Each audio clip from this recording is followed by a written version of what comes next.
Well, hello everyone. This is DC with the DC Capstone Report. It's great to be back with you this week for another podcast on Alabama football. Lance and I are very pleased every week to bring this podcast with you. Lance Ashores does all the production, all the videos, and all the graphics that you see on the broadcast, and we are just so happy that we could get to bring this podcast to you each and every week on Alabama football. We thank you for tuning in. This week on the podcast, in the first segment, we're going to review the bye week. In the second segment, we'll talk about the players to watch in the upcoming game against LSU. And in the third and final segment, we're going to preview the game that's upcoming this weekend against LSU. You're listening to the DC Capstone Report. The DC Capstone Report is featured each Tuesday morning on the Martin Houston Show at Tide 100.9. You can listen live at Tide100.9.com.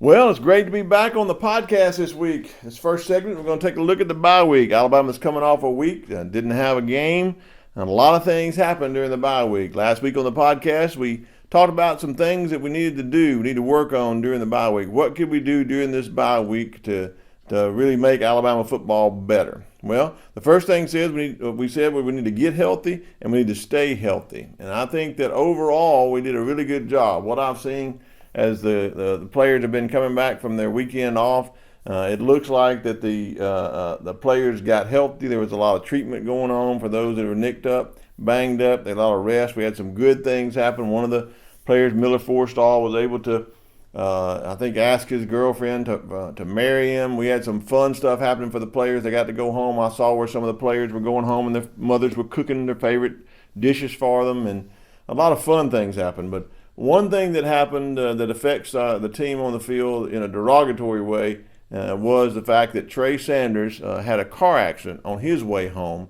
His injuries were not life-threatening, but it looks like his injuries are going to probably keep him from playing, especially in this game against LSU, but maybe even further down the road. It'll be a while before he recovers from his injuries he received in that car accident. So just continue to what this does, it continues to make us have to look for younger players to play. You know, Trey Sanders did a great job coming in that last game against Mississippi State and running the ball as our second back when Brian Robinson was nicked up. So who is going to be that third guy off the bench out behind Najee Harris and Brian Robinson this week?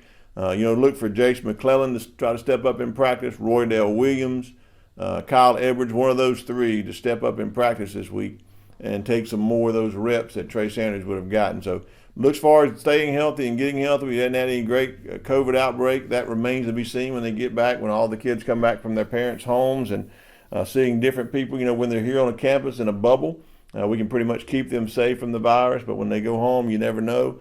So we'll see how the test, the mandatory test that will be given today and Tuesday and Wednesday, how the COVID situation works. But it looks like we were able to get healthy, other than Trey Sanders, and no big losses for the LSU game coming out of the bye week.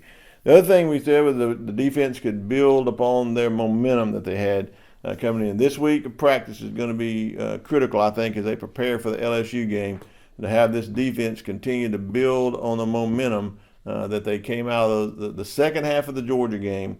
And moving forward into the last two games, the defense has really done a good job against Tennessee and Mississippi State. So can the defense build that momentum? That remains to be seen. This last week, the practice that they had that looked really good. If we can continue to keep that intensity and that momentum into this week, I think that we'll be in a good shape against LSU.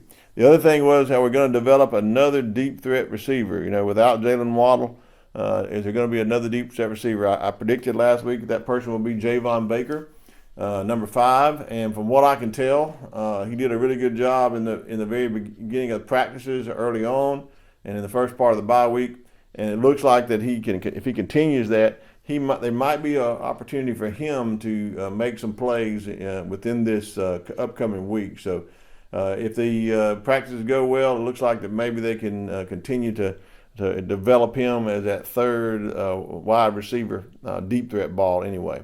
So it looks like coming out of the bye week, Alabama did what they needed to do, except for the Trey Sanders car accident. No big surprises. So I feel like we came out of the bye week good. what happened during the bye week could be what Coach Saban says, some rat poison. During the bye week, we have Mac Jones kind of elevated to the top of the Heisman poll. I think there's a Nissan Heisman poll that had him now as the front runner for the Heisman. That could be rat poison. How's he going to deal with that during this week in preparation for LSU? I think he showed a good head on his shoulders. I think he's going to show so far that he can handle that. So look, see what happens to him as he prepares this week for LSU. The other thing, big thing of rat poison that happened that could be, as Coach Saban calls it, rat poison for the team, is that Clemson was defeated by Notre Dame and Alabama moves for the 13th straight year to be a number one ranked team. So they're number one in the coaches poll, number one in the AP poll. So how will the team handle being number one? I think Coach Saban likes to come from 2 or 3 spot instead of playing at the number one spot. But Alabama's had to do it at some point during the last 13 seasons. They've been a number one. So I think it looks like we'll see this week in practice how they handle that number one ranking going into this game against LSU. So overall, I think the bye week went really well, except for the Trey Sanders accident. If we can still hold as these tests come up for COVID, if the team kind of social distanced themselves and kept themselves in that bubble while they were at home, then I think we'll see the team come out of this pretty good for this bye week of the season. Well, in the second segment, we'll talk about the game against LSU and the players to watch in the game. This game coming up is something that Alabama's had circled on their calendar. LSU came into Bryant-Denny Stadium last year and wrecked our chances of going to the playoffs by losing in that game and kind of deflated us. And they came into our home field and beat us last year. We had an upper hand on LSU, but LSU really developed good last year. Joe Burrow had a Heisman Trophy season, and the defense played well, and they outscored us in that game and beat us here in Bryant-Denny Stadium, and the rest is history. They go on and win the national championship. Well, this is not the same LSU team that we played last year. They lost a lot going into the NFL. They've had some players that have been opted out, players that have transferred. And so this is not the same team. They don't have the same offensive coordinator or defensive coordinator. So this is not the same team we're playing this year. So with the players to watch, I think, in this game for Alabama, who is going to step up? Who's going to step up and make the difference for Alabama?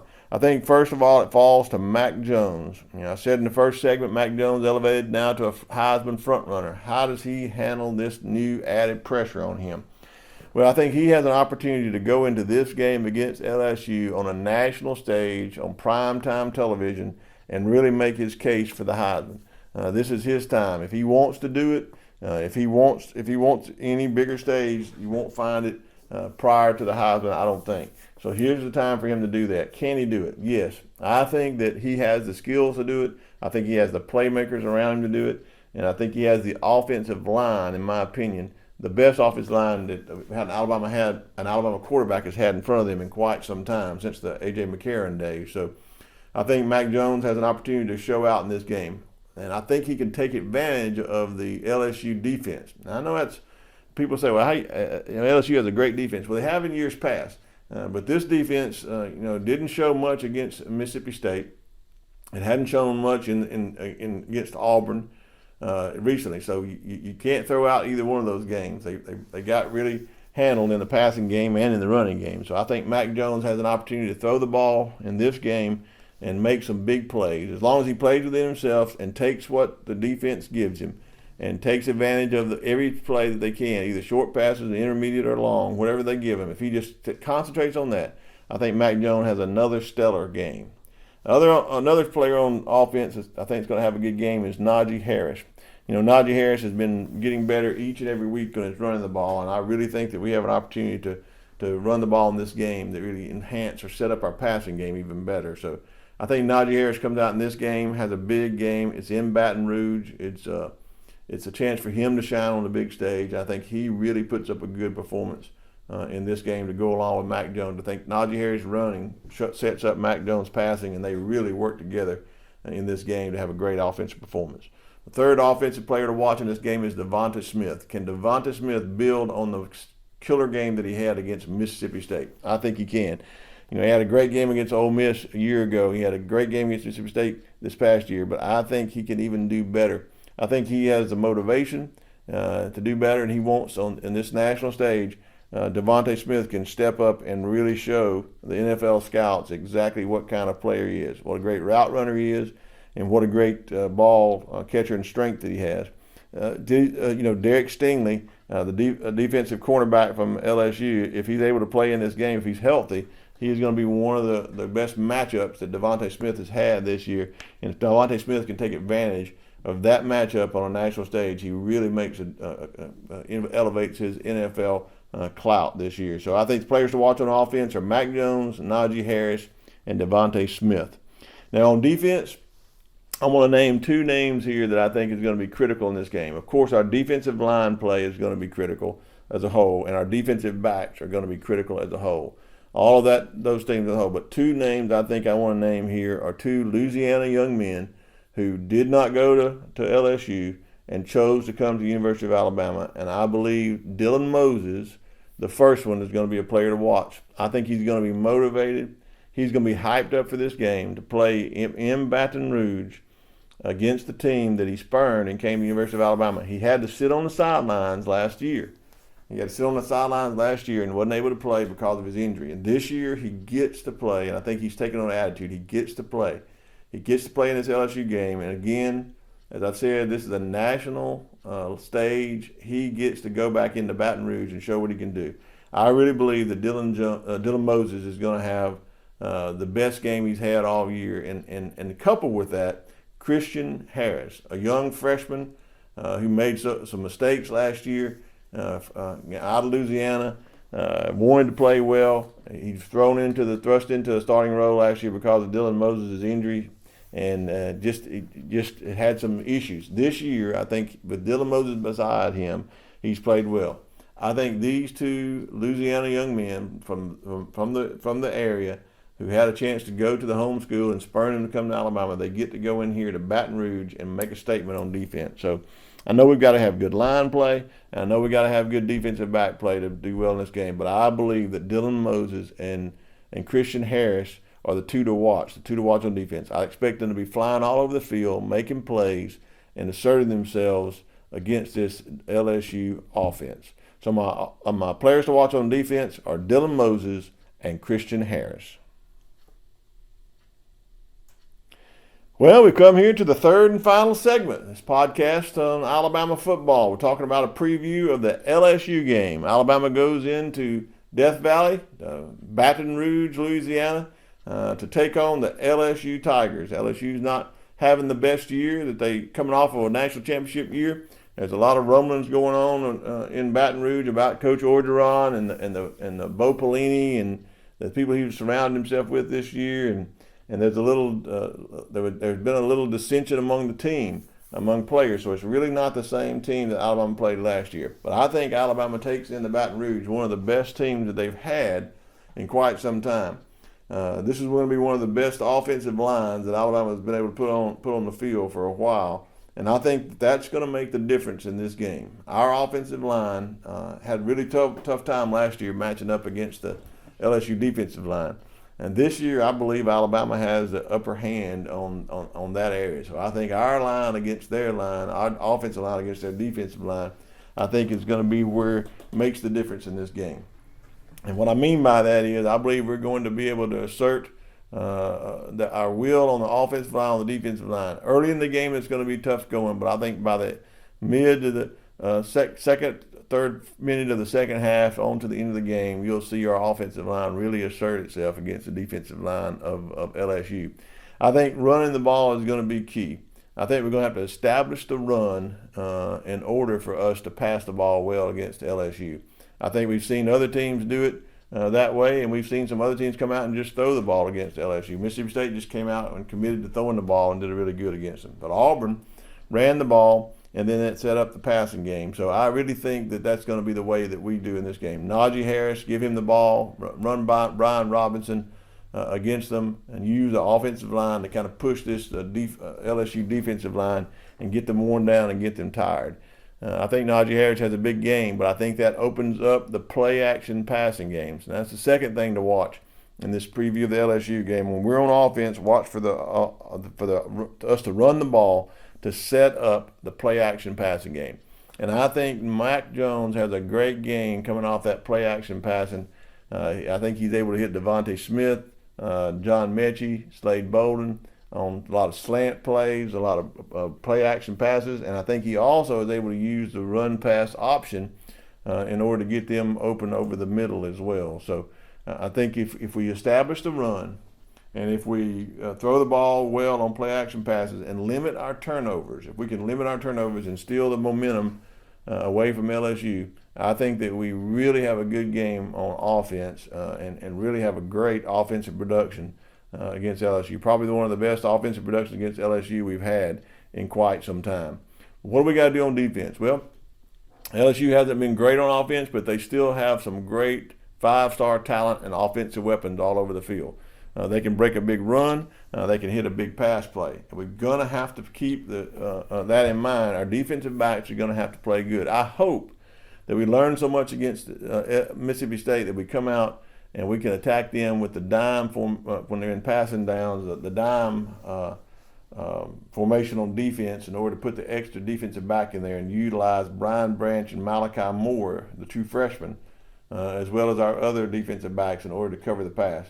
I like the idea of rushing with one defensive lineman, leaving both linebackers in to watch the crossing routes of the to the tight end and the running back. With the quarterback situation at LSU, I believe they'll throw the ball a lot to their tight ends and running backs out of the backfield. So leaving those two, like we did against Mississippi State, leaving the two back linebackers in the game with Dylan Moses and Christian Harris, and then putting your edge rushers with Christopher Allen on one side and the young freshman on the other side. If you have that kind of setup against this LSU offense, I believe we're going to do the one thing I think we need to do to win this game on defense, and that is to put pressure on the quarterback. Putting pressure on the quarterback, in my opinion, is going to be one of the things that's going to be key to this game. Doesn't matter who plays quarterback.